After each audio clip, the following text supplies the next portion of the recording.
Our country and the world are in an uncertain place right now. One thing that is certain, at least to me, our future's in good hands. That's because of young people like Gitanjali Rao of Colorado. She was just named Time Magazine's first ever Kid of the Year. Rao was selected from a pool of 5,000 kids across the country focused on making a positive impact. Time says she's been using technology to deal with contaminated drinking water, opioid addiction, and cyberbullying. Her goal is to bring young innovators from around the world together to solve problems. Gitanjali Rao joins us now. Hey there, Gitanjali, welcome. Hey, how are you? I'm good. Tell me about this cyberbullying invention. That sounds interesting and involves a little bit of AI, some machine learning. What is that? How does that work? Yeah, so that's Kindly. Kindly is an artificial intelligence-based service to detect and prevent cyberbullying at an early stage. So you were talking about AI. So within that category of AI, it uses the latest developments in machine learning and natural language understanding and processing in order to identify words or phrases that could be considered bullying. So if a kid has this on their phone and certain words pop up in posts they're reading or posts they're sending, it'll kind of flag them that these are warning signs, that this language could mean that they're getting into some territory they shouldn't be in?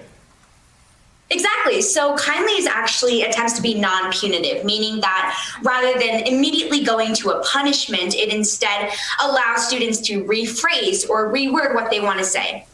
What made you begin to think about doing things like artificial technology apps and using carbon fiber nanotubes to purify water? This is complicated stuff. How did you get on this path? So for the longest time, there's always been something about innovating and just learning to me that's been so exciting. And whether that's learning about the latest technology or learning even about myself, I just love to hear new things, learn about new things. And for the longest time, I was really thinking about what I can do to use all of these things that I've learned for real world applications. And that's where everything started to come together. I started to use science and technology as a catalyst for social change. And I really like to say that now that I look at it, I cannot see a world filled with positivity without science and tech involved. I understand that your water purification invention was as a result of what was happening in Flint, Michigan with their crisis with lead and contaminants in the water. Have you been thinking about COVID-19 and where that might take you? Has that been an interest of yours in terms of how you might use science to do good there?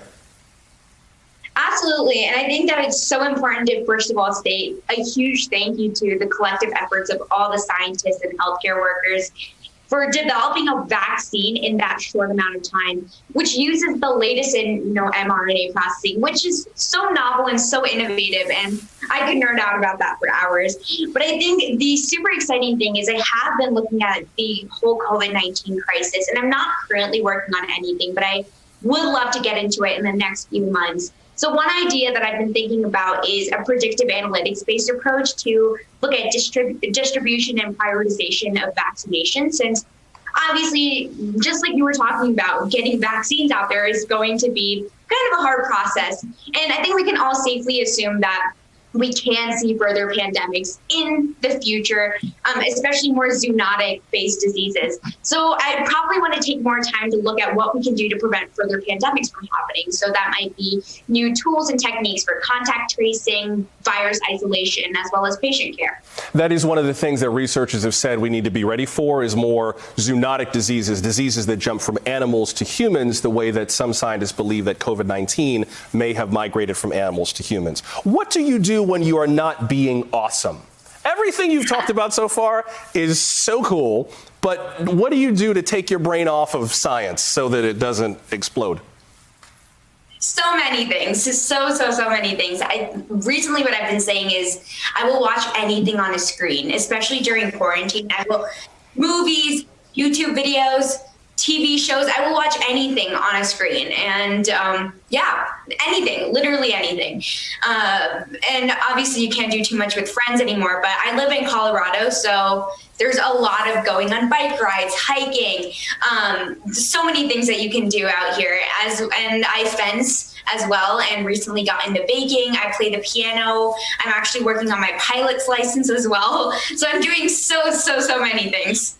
I think that's awesome. I think you should go after all of the things that you were interested in. When I was your age, I was involved in a medical research program for students of color who are interested in medical careers. And even though I went into television, I still use everything I learned every single day in terms of understanding data, knowledge, summarizing complex concepts. My other degree is in theater. I use that every day. So keep doing what you're doing. You're on a good track. Before I have to let you go, for adults who are watching you right now who are like, I bet there are lots of girls just like her in my community, and I would love to be able to prop them up because I'm nervous about the future, but these kids are going to carry it forward. What's the biggest thing adults like us can do to support young people like you and to help you thrive before we go? So I really like to say that there's something that hits different about someone believing in you, someone giving you that support, someone giving you that belief. So for the adults out there, just an ounce of your belief can help any student, any girl, any young scientist, young budding innovator out there who wants to tackle the world's problems. And I was so fortunate to have the opportunity, support system, and resources when I wanted to be an innovator, when I am an innovator. And I think that just having that belief and that mentorship behind me changed my life forever. And I'm saying that from personal experience. So go out there, find a student who wants to change the world and help them out, guide them, and believe in them. Time Magazine's first ever Kid of the Year, Gitanjali Rao of Colorado. I am so proud of you. I could explode. You are amazing. I wish you all the best. Best of luck, and thank you for making time for us. We appreciate it. Well, thank you for having me. Hey there, I'm Chris Hayes from MSNBC. Thanks for watching MSNBC on YouTube. If you want to keep up to date with the videos we're putting out, you can click subscribe just below me or click over on this list to see lots of other great videos.